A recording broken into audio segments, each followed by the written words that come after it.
Hi everyone, welcome to the Mama Nurse IG Takeover with Nurses on the Move. I'm Vanessa.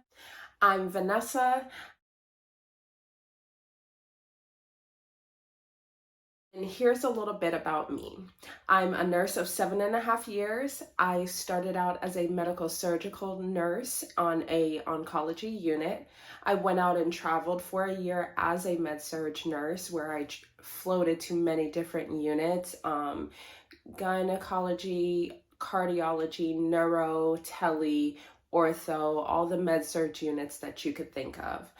After that, I decided to specialize, so I went into Trauma Surgical ICU and I stayed there for 3 years, and I'm now back to travel nursing / relocating. We kind of know the area that we want to be in, but we want to figure out and make sure that it's the right fit before we settle down. So currently we're in Houston, Texas. I have a travel assignment that's 8 weeks, so I'll be done right before the holidays, and I plan to keep that time off and just spend time with my family until I decide to pick up another assignment. So let's get into why you guys are here. Some of you may be new grads or just maybe seasoned nurses who need a little refresher on how to organize your shift, how to have time management and discipline within your shift, and some effective tools to help you with charting. These are going to be my biggest pointers and my biggest helpers throughout my shifts. If you have any more tips that you want to help out a fellow nurse with, feel free to drop them down below. You can leave them on a post on my page at Momma Nurse 6 and respond to those questions or leave comments. One thing I forgot to point out, which is like the biggest thing about me, is that I'm a mother of 4. I have 4 little ones. I have a 5-year-old, a 4-year-old, a almost 3-year-old. She'll be 3 next month. And then I have a 1-year-old. So sometimes my time gets taken, whether it's doing 12-hour shifts at the hospital or with my 4 children and spouse. So we're going to start with how to organize your shift. My biggest takeaway would be right after you get report, which report shouldn't be no longer than 30 minutes. And that's kind of pushing it. Working in an ICU, sometimes patients can have longer stays, especially with a trauma patient. They may have a lot of injuries and surgeries that you have to go over, but really try to keep your report between 30 minutes. By 7:30 a.m., I would like to be looking over my charts, reading my most current doctor's notes, any current nurse's notes, my morning labs, and recent vital signs. I like to do this before I get into the room, only because for me personally, once I get into the room, that's when I start my care, I start my day, and sometimes it's harder to get back to the computer to sit down for a little bit to be able to read those things over. So I like to do that before I greet my patients and my family members. With that being said, if there's a patient and as I'm getting a report, they don't look too good, I know that things may turn for the worse or things are actively turning for the worse, then I may not read those doctor's notes that morning. I would go in, assess my patient, make sure that they're safe and taken care of before I go back and read notes. So you kind of have to play it by ear depending on what's going on with your patient.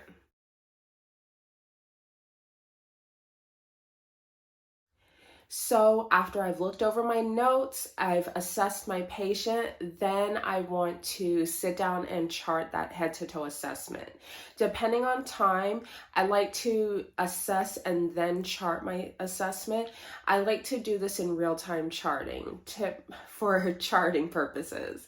Always try to do real-time charting. 1, you won't forget what you just assessed and have to go back and reassess it. And 2, it's fresh in your mind, it keeps you proactive, and it keeps you on time with your time management. You'll be able to get things done a little bit quicker, so it works to chart as soon as you do things. So now it's time to do your med pass. Do your med pass on both of your patients. Once that is complete, you could do any little charting that you may have to fill in. And then you want to start working on your tasks. Tasks being glucose checks, blood work, labs, anything like that that you may have to do, Foley care. This is the time to do it. Typically, you have major things going on at 8, noon, and 4 p.m. or 8 p.m., midnight, and 4 a.m. if you work night shift. I used to work night shift. I'm just now switching back to day shift. So I kind of remember all of these times, but typically those are when your major things are going to be happening. So in between those times, if you have time to do any of the little tasks, even wound care, this is your time to do it. You don't want to get too comfortable and take that free time as leisure time. If you've been a nurse, you know that if you have too much free time, a lot of times things end up turning for the worse. Instead of sitting around and socializing, which that's okay to do, but you want to make sure that you stay on top of your task and your patient. Get things done in a timely fashion so that if God forbid things turn for the worse, you don't have to deal with that emergent situation plus everything else that was already scheduled. And then you just basically repeat this process. You assess your patient, make sure for this assessment, you could do a focused assessment based on why the patient is here. If there's any pertinent things that you need to reassess, you could do it at this time. Do any medications that you may have to do, chart these things, do your tasks, and just kind of repeat that flow throughout the day.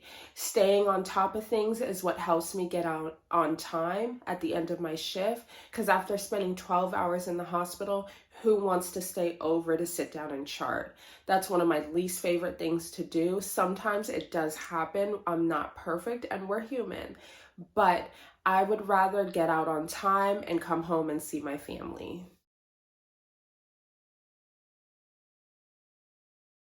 So let's talk about discipline and time management. In nursing, you'll hear a lot of seasoned nurses talk about clustering your care.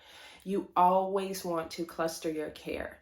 So cluster care basically means if you have medications due at 8, 9, and 10 o'clock, you want to cluster all of those meds and give them at 9 o'clock. With medications, you have an hour before and an hour after to give those medications, unless it's something that's time sensitive. Time sensitive being something like vancomycin, where you have a correlating lab that goes along with it. So things like that have to be done right on time or the scheduled time.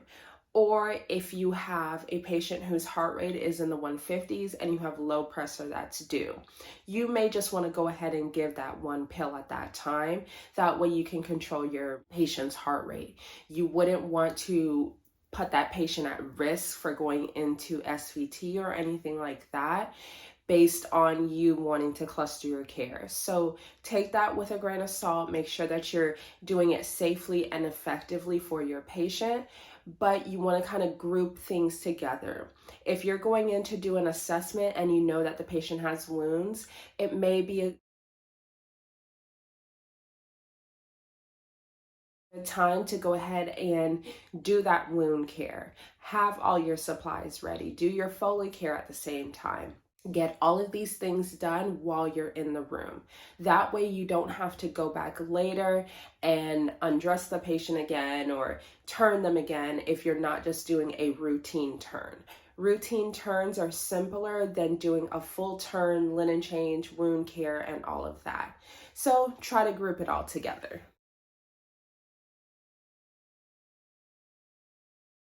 Now, when it comes to effective and efficient charting, I always ask myself, can I back this up in court? This is one of the things that you want to think about.